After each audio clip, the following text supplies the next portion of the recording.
Akuluakulu, nzeru zachibadwa ndizosiyana kwambiri ndi school.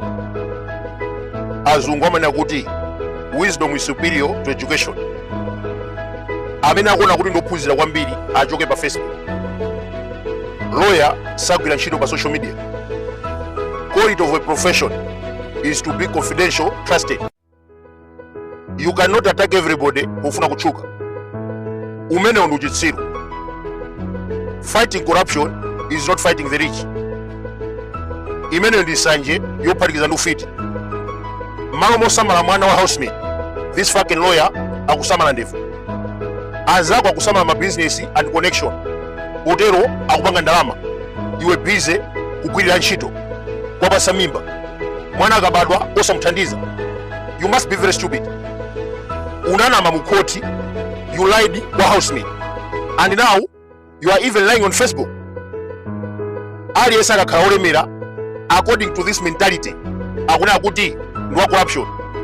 Apostle Clifford Kawinga anakuwa mumphawi. School fees amathandizidwa ndi anthu achifundo. Kodi anamuatameki. But this fucking lawyer atanyenga housemaid nkupereka mimba amafuna kudzipha. Akuti ndophunzira intelligent quotient very high. Every day akuchula mayina without evidence. Ndemu ni matama kupanda phindu. Mtima ngati wanyerere. Ukamunena amakwiya. Chikhalirecho akunyoza anzake 24 hours. Ndiye kukhalira pa Facebook. Akuluakulu, graduate wa Tundwanji attempted suicide kawiri. Ndikuna pano akungonyoza aliyese chifukwa akusaka kupita naye. Ndiye muli kuumira. Kunyenga housemaid mpaka mimba osamuthandiza. Mwana wako akuvutika uko. Tapita ukamuthandize. Basi bize kulimbana ndi anthu olemera. Ngati lawyer anene akudziwa. The law demand evidence and not mere accusation on social media. Inu mosanambira kutchula mayina ndi angati analowa ku prison.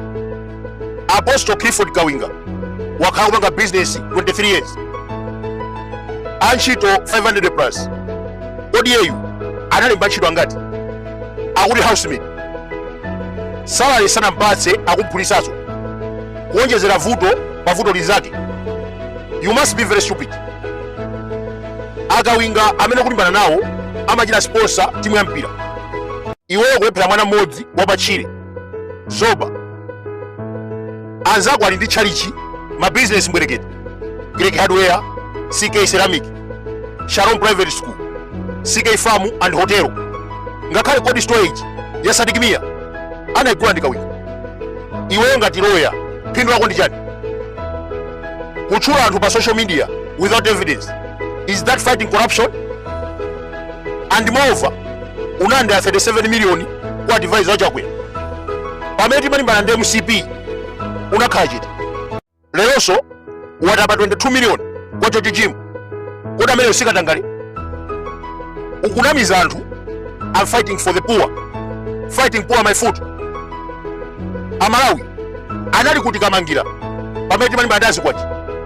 Anangobwera ndikwamba kulimba ndi majaji. Advisor wachakwera anampasa 37 million. Achimwene dakani chete tiuza chisankho. Anakhali chete. Is that not corruption? Ine kuti ndizikamba za mbuyo pamene ife tupita chitsogolo tikusireni no Times ndi Bakiri TV muzikamba za mbuyo. Bakiri TV zikumabwera banje. Zikumabwera fa Malawi akumamvera Bakiri TV. Akuti Bushiri ndithu mumpinga njira amangidwe. Iye ndi mlandu opereka umboni wabodza ku court. Chilango chake 14 years in prison. Ndiye akulimbana ndi anzake anapangidwa kiriye. Akuluakulu, tiye ntivomereze. Munthu akamwatameki mawa ya maduka. Ngati lawyer anayenera kudziwa maamulo. Koma ndi chitsiru chopanda nzeru. Ndiye akubwera mafuna kumatopeza ndi degree. Who told you degree is wisdom? Daunapo graduate akunyenga housemaid. Mwana kubadwa anaipita kunthandiza. Frank Mbeta anamulemba ntchito kuti mwina mwake. Salary amangothira madrag.